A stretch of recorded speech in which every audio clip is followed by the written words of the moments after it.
Welcome again are के UGC net classes.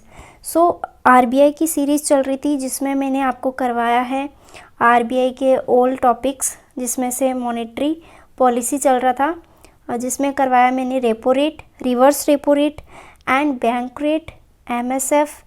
आज पढ़ेंगे अपन सीआरआर मतलब केस रिजर्व रेशो।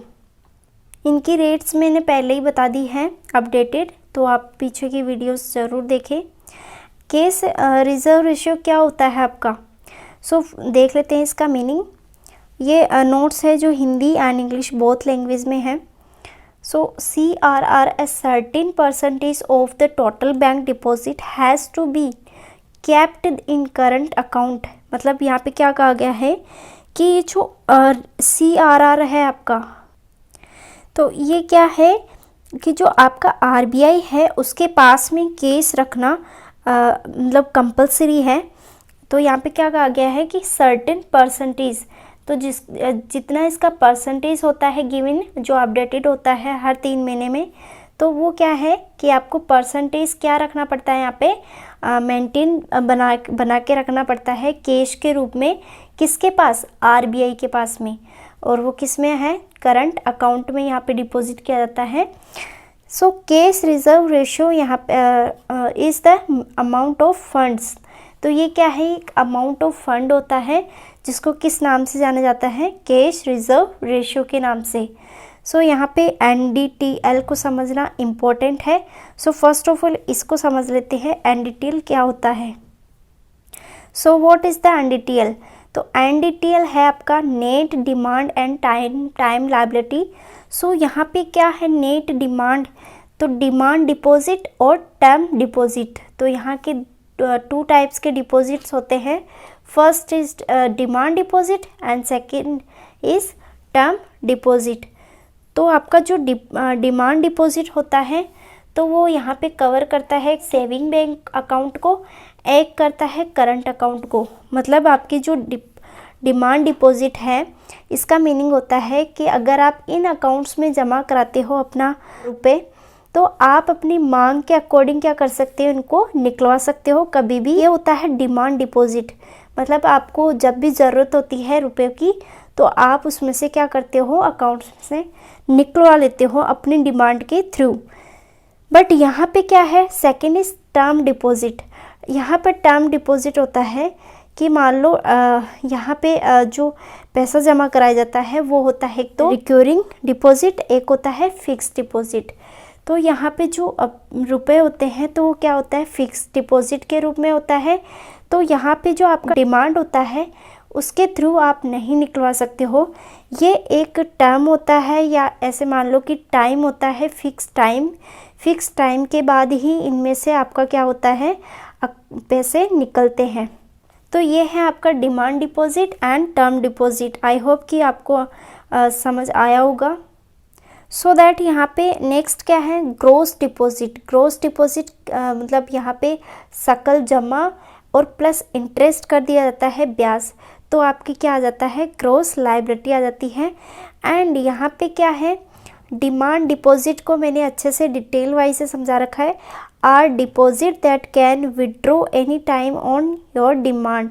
तो मतलब यहाँ पे कहा गया है कि जो आपका डिपॉजिट होता है, जो जमा होता है आपका, वो आप विड्रॉ करवा सकते हो any time on your demand. मतलब यहाँ पे आपकी डिमांड पे कभी भी आप निकलवा सकते हो, उसको कहते हैं demand deposit. And time deposit किसे कहते हैं?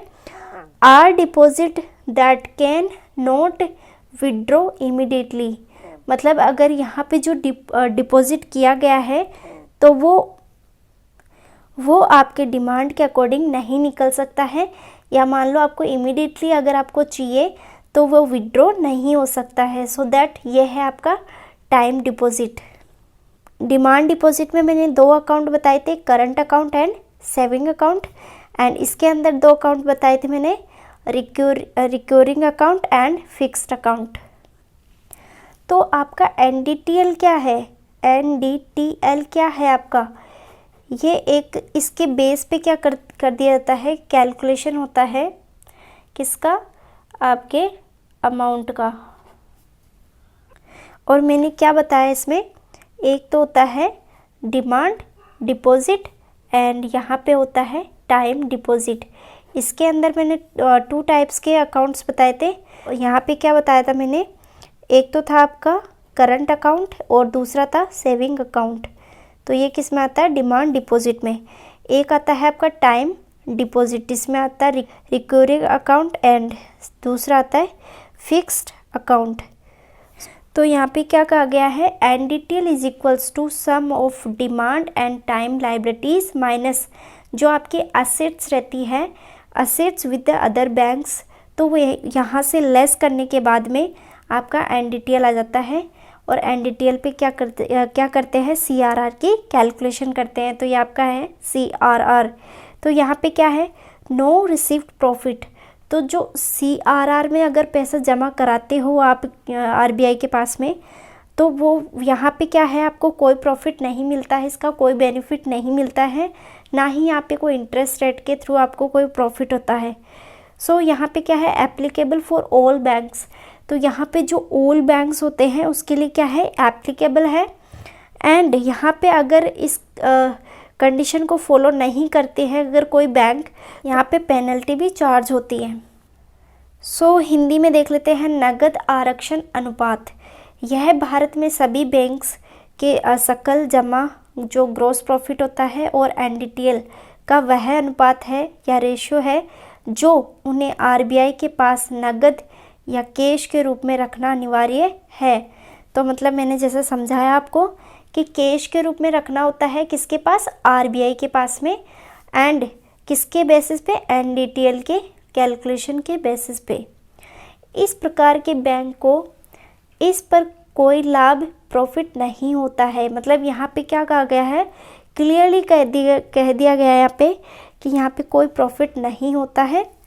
यह सभी बैंकों के लिए फॉर ऑल बैंक्स लागू होता है। मतलब यहाँ पे सभी बैंकों के लिए क्या है, एप्लीकेबल है। बैंकों द्वारा CRR को मेंटेन नहीं करने पर RBI द्वारा जुर्माना या पेनल्टी लगाती है। तो यहाँ पे क्या कहा गया है कि RBI जो होता है, RBI का सेंट्रल बैंक है, तो उसके द्वारा क्या होता है, जुर्माना लगाया जाता है अगर कोई बैंक CRR के रूप में क्या है, कैश के रूप में पैसा नहीं जमा कराता है, तो RBI उस पर क्या करता है, पेनल्टी चार्ज करता है। So thank you so much for watching this video. Next video में करेंगे SLR, स्टैट्यूटरी लिक्विडिटी रेशियो। ये भी बोथ मीडियम में है, हिंदी एंड इंग्लिश। एंड